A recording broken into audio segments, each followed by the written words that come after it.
miR29b has been implicated as a tumor suppressor.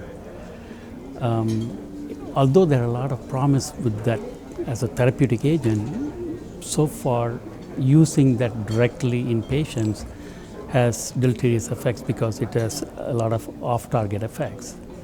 So the approach that we took was to deliver microRNA selectively to the leukemic cells by using a targeted delivery formulation that will deliver the microRNA only to the leukemic cells but not other normal B cells. That way we are able to compromise the leukemic cells without affecting normal B cells, thus maintaining the intact immune functions. So that was the bottom line of that. And for that purpose, we generated some unique mouse model that allowed us to test this in vivo that shows a very potent activity.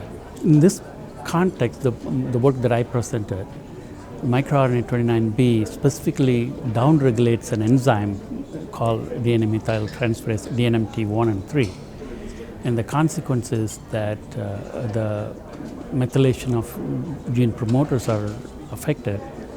Thereby, it is resulting in deregulation of proteins, genes that are expressed that provide survival advantage.